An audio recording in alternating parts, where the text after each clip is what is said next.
మన ప్రభువును రక్షకుడైన యేసుక్రీస్తు పరిశుద్ధ నామమునందున ప్రియదేవుని సంగమా ప్రియదేవుని బిడ్డలారా మరి ఉదయకాల సమయం దేవుని వాక్యం ధ్యానించాను ముందుగా ప్రార్థన చేసుకున్నాం. కృపగల తండ్రి దయగల మేసే నీ బంగారు పాదాలకు లేకలేని వందనాలు స్తుతులు స్తోత్రములు. గతించిన రాత్రి అంతా నీ రెక్కల చాటును కాచి కాపాడి సంరక్షించిన దేవ మరి ఉదయకాల సమయం సజ్జల లేఖను చేరి ప్రార్థించండగా వాక్యమైన దేవుడు వాక్యం ద్వారా నాతో మాతో మాట్లాడి మీరే మహిమ ఘనత ప్రభావాలు పొందమని యేసునామమున అడుగుచున్నాం తండ్రి, ఆమేన్. ప్రియదేవుని సంఘం ప్రియదేవుని బిడ్డల నిర్ధనకు ఏర్పాటు చేయని దినవాక్య భాగము ఆది కాండము 3వ అధ్యాయము 17 నుంచి 24 వచనాలు ధ్యానం చేసుకున్నాము. ఆది కాండము 3వ అధ్యాయము 17 నుంచి 24 వచనములు ఈ విధంగా రాయబడినవి. ఆయన ఆదాముతో, నీవు నీ భార్య మాట విని తినవద్దని నేను నీకు ఆజ్ఞాపించిన వృక్షఫలము తింటివి కనుక నీ నిమిత్తము నేల శపింపబడి ఉన్నది. ప్రియదేవుని సంగమా ప్రియదేవుని బిడ్డలారా, దేవుని మాట వినుట, దేవుని మాట వెనకపోవట, దేవుడైన యెహోవా కలుగు చేసిన సృష్టి యావత్తు ఆయన మాటకు లోబడి సృష్టి యావత్తు దాని ఉత్పత్తి క్రమాన్ని జరిగిస్తుంది. అదే రీతిలో దేవుడైన యెహోవా తన స్వారూప్యంలో తన పోలిక చొప్పున నరులను చేయదమని తలంచి మరి ఆయన ఆదామును అటు తరువాత సాటైన సహాయము అయిన స్త్రీగా ఆమెను నిర్మించారు. ఇక్కడ దేవుని మాటలను దేవుని ఉద్దేశాలను వారిని విడిచిపెట్టారు. అంటే ఆజ్ఞ అతిక్రమం చేశారు. ఆజ్ఞ అతిక్రమం పాపము, పాపం వల్ల జీతము మరణము. వారు దేవుని సముఖమందు దేవుని సన్నిధిలో నిత్యము సంతోషంతో ఆనందంతో ఉండవలసిన పరిస్థితుల నుంచి వారు మరణకరమైన పరిస్థితులకు చేర్చబడ్డారు. కారణాన్ని ఇక్కడ దేవుడైన యెహోవా గుర్తు చేస్తున్నాడు. ఆయన ఆదాముతో నీవు నీ భార్య మాట విని అంటున్నాడు. అంటే దేవుని మాట వెనక తనకు సాటి అయిన సహాయ అయిన భార్య మాట విని తినవద్దని నేను నీకు ఆజ్ఞాపించిన వృక్ష ఫలము తింటివాను. దేవుడు తినొద్దు అని చెప్పిన దానిని నీ భార్య మాట విని నువ్వు తిన్నావు కాబట్టి నీ నిమిత్తము నేల శపింపబడి ఉన్నది అన్నాడు. కాబట్టి నా మాట వినక నా ఆజ్ఞలను తిరస్కరించావు కాబట్టి నిన్ను బట్టి నీవు నివసిస్తున్న ఈ యొక్క నేల శపింపబడి ఉన్నది అంటున్నాడు. అంటే ఆశీర్వాదకరంగా దీవెనకరంగా ఉండవలసిన పరిస్థితులన్నీ ఇక్కడ మరి మార్చబడినవి. ఎందుకంటే ఆదాము ఆజ్ఞాతిక్రమం చేశాడు కాబట్టి ప్రయాసముతోనూ నీవు ఏం చేస్తావు అంటున్నాడు. ప్రయాసముతోనే నీవు బ్రతుకు దినములన్నీ దాని పంట తిందువు అంటున్నాడు. నీ ప్రయాస, నువ్వు కష్టపడి నువ్వు చెమటోర్చి ఆ కష్టాన్ని చేసి నువ్వు ఇప్పుడు దాన్ని తినవలసిన పరిస్థితి. అంతకుముందు ఆదామును దేవుడు ఎంతో ప్రేమతో కృపచేత నింపి ఎటువంటి కష్టం లేకుండా వారిని ఆ యొక్క ఏదైనాలో ఉంచినప్పుడు వారు దాని నుండి మరి తొలగిపోయిన పరిస్థితి. అంటే సర్పము మాటలు విని సర్పము యొక్క ఆలోచనల చేత మరి మోసపరచబడిన మరి స్త్రీగా మరి ఆదాము భార్యను మనం చూడగలం. నీవు బ్రతుకు దినములన్నీ దాని పంట తిందు అంటే ప్రయాస కష్టంతో నీవు దాన్ని తింటావు అనే విషయాన్ని గుర్తు చేస్తూ అది ముండ్ల తుప్పలను గచ్చ పొదలను నీకు మొలిపించును, పొలములోని పంట తిందు అన్నాడు. అంటే నువ్వు కష్టించాలి, శ్రమించాలి, నువ్వు సేద్యం చేయాలి. నువ్వు సేద్యం చేయకపోతే కనుక నువ్వు ఆహారము తినలేని పరిస్థితులకు నువ్వు మరి చేయబడ్డావు అనే విషయాన్ని దేవుడు చెప్తూ నీవు నేలకు తిరిగి చేరు వరకు నీ ముఖపు చెమట కార్చి ఆహారము తిందువు.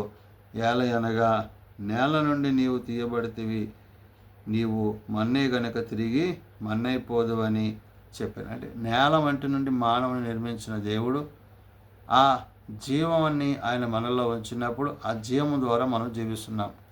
తీయబడిన ఆ యొక్క మరి పరిస్థితిని ప్రభు అక్కడ తండ్రి అక్కడ గుర్తు చేస్తున్నాడు. అంటే నువ్వు నేల మట్టితో నువ్వు చేయబడ్డావు కాబట్టి మళ్ళీ తిరిగి నువ్వు నేలై వెళ్ళిపోతావు, నేలలోకి మట్టిలోకి వెళ్ళిపోతావు, మన్నైపోతావు అన్నాడు. అంటే నీవు మార్పు చెంది మారు మనసు గంది దేవుని యందు వాక్యమందు విశ్వాసమందు దేవుని ఉపదేశాల యందు నువ్వు నిలిచి ఉంటే నిత్యరాజ్యానికి వెళ్తావు. అలాంటిది నువ్వు ప్రేమవుతున్నావు అంటే మరణ సంబంధమైన వాటికి నీవు గురి అయ్యావు అనే విషయాన్ని అక్కడ పరిశుద్ధాత్మ దేవుడు గుర్తు చేశాడు, నీవు నేల నుండి తిరిగి చేరే వరకు నీ ముక్కపు చెమట కార్చి ఆహారము తిందువు, ఎలయనగా నేల నుండి నీవు తీయబడితివి గనక నీవు మన్నే గనక తిరిగి మన్నై పోదువని అంటాడు. ఏ నేల నుంచి అయితే నువ్వు తీయబడ్డావో అదే నేలకు మరలా నీవు తిరిగి వెళ్ళిపోతావు. అంటే జీవము కలిగిన దేవుని మాట నీవు విడిచిపెట్టావు, వాక్యాన్ని విడిచిపెట్టావు, విశ్వాసాన్ని విడిచిపెట్టావు,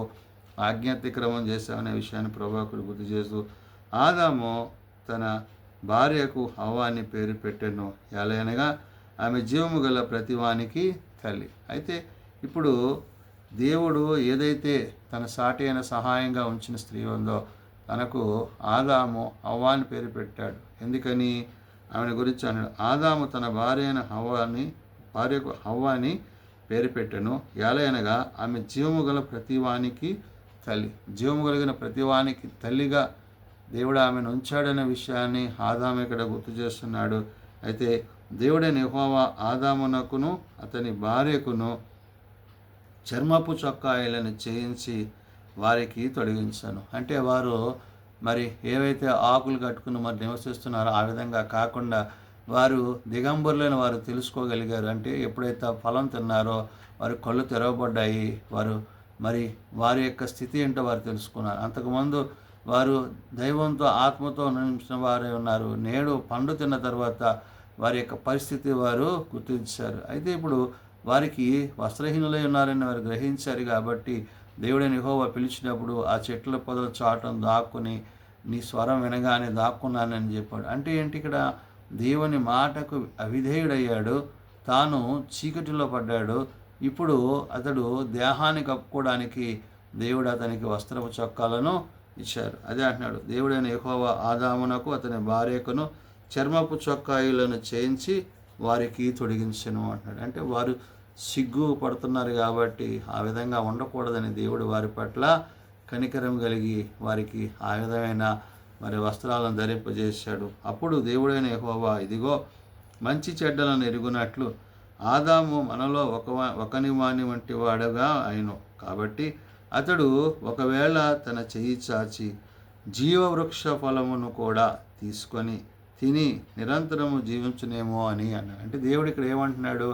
ఇప్పుడు తినొద్దన్న పండు తిన్నాడు, ఇప్పుడు మరి అతడు పాపం చేశాడు, పాపం చేసి మళ్ళా ఆ పాపంలోనే ఆ విధంగా జీవించడం సరికాదు. కాబట్టి ఈ జీవవృక్ష ఫలాలు కలిగిన చెట్టును ఒకవేళ అతడు తింటాడేమో అని చెప్పి దేవుడు అతన్ని అక్కడి నుంచి పంపించేశాడు. అంటే తాను ఏదైతే మరి చేయవలసినదో అది చేయక ఆజ్ఞను అతిక్రమించిన వాడే ఉన్నాడు ఆదాము, మరి తన భార్య అయిన హవ్వ. కాబట్టి అప్పుడు దేవుడైన యెహోవా, ఇదిగో మంచి చెడ్డలను ఎరుగునట్లు అంటాడు. అంటే ఎప్పుడైతే వారు ఆ విధమైన పాపంలో పడ్డారో ఇప్పుడు మంచి చెడ్డలను ఎరిగే స్థితిలో ఉంటుంది. ఆదాము మనలో ఒకని వంటి వాడు ఆయన అంటున్నాడు. ఇక్కడ దేవుడు సెలవిస్తున్న మాట ఏంటంటే, ఇప్పుడు ఆదాము ఏమైపోయాడంట?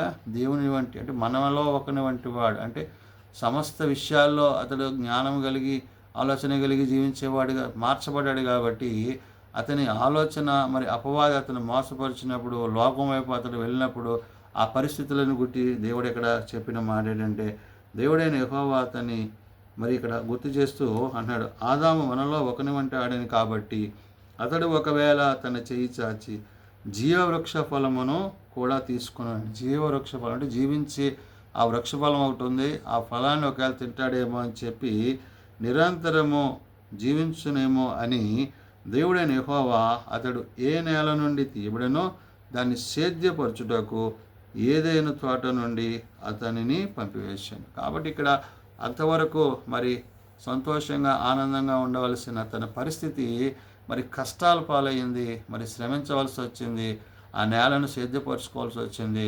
మరి అంతవరకు మరి చక్కగా ఏదైనా వనంలో దేవుని యొక్క సముఖంలో ఉన్న తాను ఇప్పుడు అక్కడ నుండి అతడు పంపివేయబడ్డాడు. కాబట్టి దేవుడు అంటున్నాడు, దేవుడైన యెహోవా అతడు ఏ నేల నుండి తీయబడినో దాన్ని సేద్యపరచుటకు ఏదైనా తోట నుండి అతనిని పంపివేశాడు. ఇప్పుడు అతను ఆ ఏదైనా తోట నుండి బయటకు వచ్చేసాడు.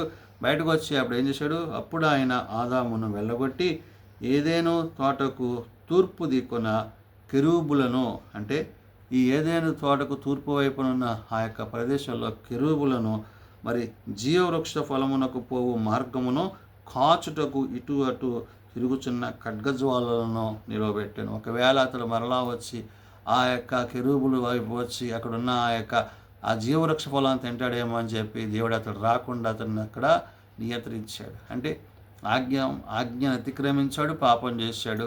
ఆ పాపం నుండి పరిహారం పొందే వరకు అతడు మరలా దేవుని యొద్ద ఉండడానికి అతనికి అవకాశం లేదు. కాబట్టి అతనిని ఆ ఏదెను నుండి పంపివేసి అతన్ని వేరే ప్రదేశంలో, అంటే దేవుడు తాను అతను నివసించడానికి జీవించడానికి మార్గాన్ని సిద్ధపరిచాడు. ప్రియదేవుని బిడ్డలారా, ఎందుకు ఇవన్నీ జరిగినాయి అంటే ఆజ్ఞాతిక్రమం వల్ల వచ్చు పాపం వల్ల వచ్చు జీతము మరణము. నేడు నీవు నేను కూడా దేవుని మాట వినకపోతే, దేవుని మాటని విడిచినట్లయితే, దేవుని ఆజ్ఞలు అనుసరించకపోతే మనము కూడా పాపంలో పడి మరి అపవాది చేత మోసగింపబడి మరి శ్రమలు శోధనలు కొని తెచ్చుకోవాల్సిన పరిస్థితి ఉంటుంది. కాబట్టి వాక్యం విని విశ్వాసంలో కట్టబడినప్పుడు ఆ వాక్యం మనల్ని జీవంలోకి నడిపించేది. కాబట్టి జీవవాక్యమందు మనము విశ్వాసంలో నిలిచిన వారముగా క్రీస్తు యొక్క ప్రేమ చేత, తండ్రి యొక్క ఉద్దేశాల చేత, పరిశుద్ధాత్మని యొక్క సహాయం చేత నిత్యము మనము ఆయన యందు జీవించవారమై ఉండాలని, మరి ఆదాము యొక్క కుటుంబ పరిస్థితిని బట్టి, మరి వారు చేసిన అతిక్రమాన్ని బట్టి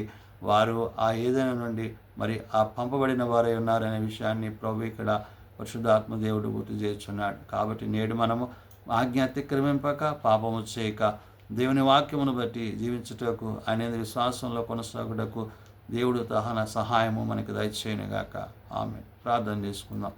ప్రేమ కలిగిన తండ్రి, కృప కలిగిన దేవ, అవును నాయన, ఆది తల్లిదండ్రులు ప్రభువా నీ ఆజ్ఞను అతిక్రమించి తినకూడని మరి ఫలాన్ని తిని వారు నాయన దిగంబరులని తెలుసుకొని అటు తర్వాత నాయన నీవు పలకరించినప్పుడు వారు నిన్ను దర్శించక వారు చీకటి యందు నివసించిన వారే అన్నారు. కాబట్టి నాయన నేడు వారిని నాయన సరిచేసి వారిని ఆ ప్రదేశంలో నుండి, ఆ ప్రాంతం నుండి వారిని పంపివేసి వారి కష్టించి ఫలించి జీవించుటకు నీ సహాయము వారికి అనుగ్రహిస్తున్నందుకే వందనాలు. నిజమే నాయన, మరి ఏ కష్టము లేకుండా వారిని ఉంచాలని తలంచి నీ ఉంచినప్పుడు, అయితే వారు చేసిన ఆ యొక్క పాపమును బట్టి నాయన వారు నీ యొద్ద నుండి మరి పంపివేయబడిన వారిగా, మరి నేల నుండి వచ్చిన వారై ఉన్నారు. కాబట్టి తిరిగి మన్నైపోదురు. కాబట్టి ఆ నేలను సేద్యపరచుటకు, పోషింపబడ్డకు వారిని నీవు ఆ యొక్క ఏదెను నుంచి పంపివేసి ఉన్నావు. జీవవృక్ష ఫలములు ఒకవేళ తిందురేమో అని అటువైపు రాకుండా నాయన అక్కడ ఖడ్గజ్వాలను మీరు ఉంచి ఉన్నారు. కాబట్టి నాయన నేడు మేము తెలుసుకోవాల్సింది, ఎరగవలసింది ఏంటంటే నీ మాటలను విడిచేవారిగా, నీ మాటలను త్రోసివేసేవారిగా మేము ఉండకుండా నీ ఆజ్ఞలను అనుసరించి, నీ చిత్తాన్ని అనుసరించి, నీ చిత్త ప్రకారం మేము జీవించినట్లయితే నీతో సదాకాలము జీవించేవారమై ఉంటామని నీ వాక్యము సెలవిస్తుంది. ఆజ్ఞాతిక్రమం పాపంలో జీతం మరణమైనది. కాబట్టి నేను ఆ మరణాన్ని కొట్టివేసి నీవు మాకు జీవాన్ని ఇచ్చావు. నీ రక్తం చేత, నీ కృప చేత మమ్మల్ని కాపాడు.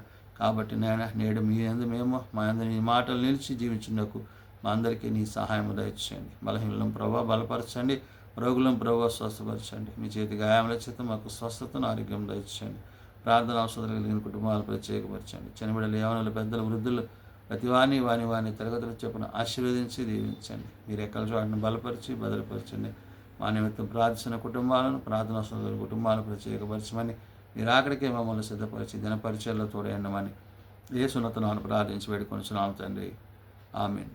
పరలోకమందున మా తండ్రి, నీ నామం పరిశుద్ధపరచబడుగాక, నీ రాజ్యం వచ్చుగాక, నీ చిత్తం పరలోకమందు నెరవేర్చినట్లు భూమి మీద నెరవేరుగాక.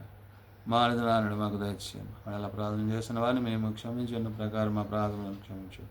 శోధనలతో ఏకాదశులను తప్పించు. రాజ్యము, శక్తి, మహిమ నిరంతరము నీవే అన్నావు తండ్రి. ఆమేన్. మన పరమ తండ్రి అయిన దేవుని ప్రేమ, ప్రభువైన యేసుక్రీస్తు కృప, ఆదరణకర్త అయిన పరిశుద్ధాత్మ సహాయము సదా తోడైండి సంరక్షించునుగాక. ఆమేన్.